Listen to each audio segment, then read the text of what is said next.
Sabe aquela coisa que realmente muda o jogo, muda a sua forma de ver as coisas? Desamparo aprendido, Marília. Que raios é esse daí que eu nunca ouvi falar?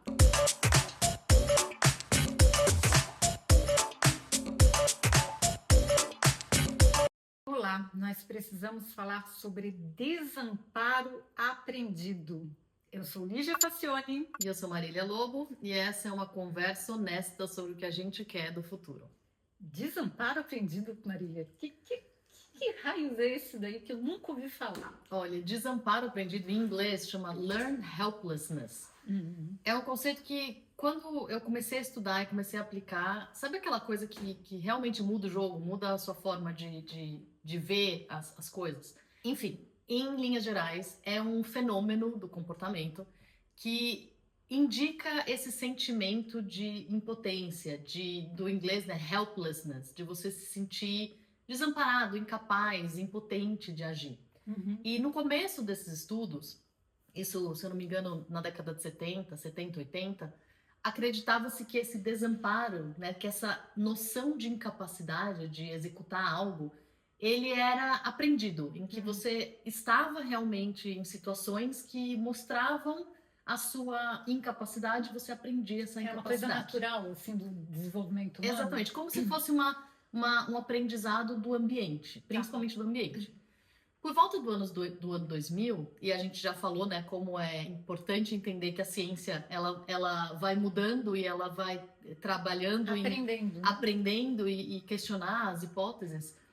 Por volta dos anos 2000, esse conceito ele foi atualizado com a ideia de que o default do comportamento humano é congelar, é paralisar quando você se sente em um contexto de incapacidade. Que o default era paralisar. Fight or flight. Exatamente, que faz parte daquele mecanismo, né, de flight, fight or freeze, né? Então, lutar, correr, fugir ou congelar. E que, no caso do desamparo aprendido, esse entendimento de que o default era o congelar, uma sensação de incapacidade, mostrou também que é possível aprender. Então, o otimismo aprendido, que nós temos a capacidade de aprender a descongelar, digamos assim. Isso, claro, trazendo para termos bastante... Sair do automático. Sair do automático. Então, que esse sentimento de incapacidade, ele não é simplesmente algo dado pelo ambiente. Não é assim, acabou e não tem o que fazer. Exato. Que ele acontece, então que se sentir incapaz e congelar nas situações faz parte mais dos nossos defaults de funcionamento, mas que é possível aprender a trabalhar com desenvolver a autoeficácia. E aí tem um outro autor que chama Bandura, que começou a estudar todas essas questões do que faz, do que faz com que a gente...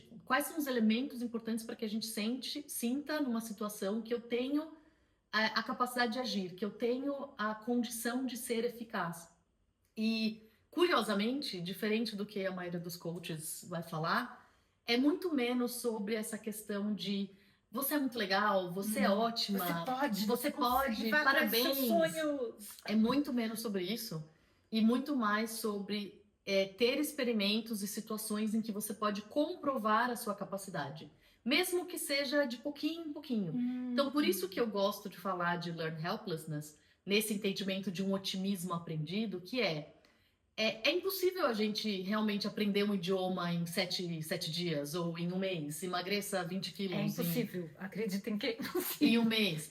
Mas você trabalhar com essa ideia de experimentos autoconfiança e construção de autoeficácia que vai gerar mais confiança. Então, a ideia de que é importante você ter esses momentos em que você confirma, eu fiz isso e eu melhorei um pouquinho percentualmente do que antes. Sabe aquele momento, e qualquer pessoa que já tentou estudar um idioma, acho que já passou por isso, né? Principalmente nós que estamos aqui, passando pela jornada infinita de aprender alemão. Infinita. Eu lembro exatamente do dia, e aqui em Berlim fala-se muito inglês, mas fala-se um alemão com bastante sotaque, né? Com o Berliner e tal. Eu lembro exatamente a situação. Eu fui passar o meu aniversário no norte da Alemanha em Rostock, e eu me lembro de entrar no hotel, o Christian, alemão, meu parceiro, estava comigo, então geralmente nas interações ele lidera a conversa, resolve, o meu cérebro fica lá preguiçosinho, mas eu me lembro daquela sensação de eu estar entendendo absolutamente tudo que eles estavam conversando e ter aquela noção de, uau, alguma coisa deu um clique aqui. Quando você consegue pedir pão na padaria. E esse momento, isso que é legal, é o otimismo aprendido, é a noção de que você pode ter essa capacidade de desenvolver e de melhorar e ser mais autoeficaz, porque você já provou para si mesmo. O nosso cérebro, ele não gosta de falação, ele gosta de evidência.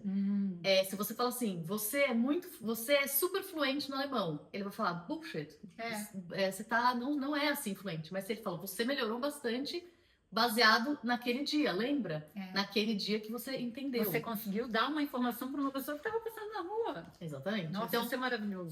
Eu acho que a gente está falando aqui muito, né, num contexto de mundo e num contexto tão desafiador, em que a gente está pensando sobre tecnologia, pensando sobre trabalho, pensando sobre como vai ser a vida com tudo isso, né, com ruptura política global e com todos os desafios sociais. Eu acho que esses conceitos, eles vão nos ajudando a construir o que a gente falou nos outros episódios, de olhar a realidade de uma maneira pragmática, mas também ter as ferramentas de entender ou como o nosso comportamento funciona, ou quais são atitudes práticas que você pode tomar para que a gente tenha mais autoeficácia e autoconfiança. Ótimo! Isso que você deu de exemplo do aprendizado de um idioma é fato, mas no trabalho também acontece bastante. Quando você consegue ajudar um colega de trabalho, quando você sai de uma apresentação e a apresentação foi bacana e as pessoas gostaram. Exatamente. É pouquinho a pouquinho, mas a gente vai ficando mais forte, né? Digamos assim, que é o exercício diário de fazer musculação para autoestima e para autoconfiança. Isso, né? Exatamente. Assim, a autoeficácia, ela tem um papel fundamental em desenvolver autoestima e autoconfiança, porque ela é o dado tangível, digamos assim, ela é a experiência tangível que o nosso cérebro vai voltar e falar, opa, eu já consegui fazer isso. Por isso que é muito mais eficaz, ao invés de falar, você é o máximo, você consegue, você pensar, eu já fiz algo difícil antes, eu já fiz esta tarefa difícil antes, eu consegui, né? E eu gosto desse exemplo que você citou do trabalho, porque um dos maiores desafios, por exemplo, hoje, do contexto trabalho remoto, de times dispersos, então tudo, né, a gente tem as vantagens, as desvantagens. Um dos maiores desafios muitas vezes o líder ele não tem os momentos ou os espaços para deixar as pessoas errarem, para deixar as pessoas aprenderem. Então, por exemplo, é fundamental desenvolver tarefas em que você possa delegar uma parte da tarefa que, ok, se der errado, ok, se aquilo não for 100% perfeito, perfeição não existe, mas não for 100% como você imaginava ou como você faria. E muitos desafios de delegar tarefas é porque você tem uma expectativa que a pessoa faça aquela tarefa da maneira com que você faria, e ao não delegar, você não desenvolve essa autoeficácia. E aí depois o líder reclama, né? Ou, por exemplo, o gerente ou o time, nossa, mas porque a pessoa não tem atitude, não tem motivação. E muitas vezes não se trata de motivação, se trata de esse desamparo aprendido, de não ter tido as oportunidades e as situações em que eu possa testar o meu conhecimento, praticar, errar, aprender com aquilo e ser bem sucedido para poder falar, opa, eu consigo. É muito bom essa questão, até porque a gente vai fazer um episódio só sobre erro, né, Marília? Exatamente. Que é uma coisa bem importante que está acontecendo. A gente sempre aprendeu com erros, talvez estejamos perdendo essa habilidade desenvolvida em tantos anos. Mas só que amanhã eu trabalho. Amanhã eu também trabalho. Então a gente hoje vai ficar por aqui. E até o próximo episódio, nesse podcast que a gente fala sobre futuro, principalmente sobre o futuro do trabalho, mas que também, na prática, as conversas honestas, elas são especialmente sobre humanidade no aqui e agora. Espero que vocês tenham gostado e até o próximo episódio. Tchau. Até, tchau.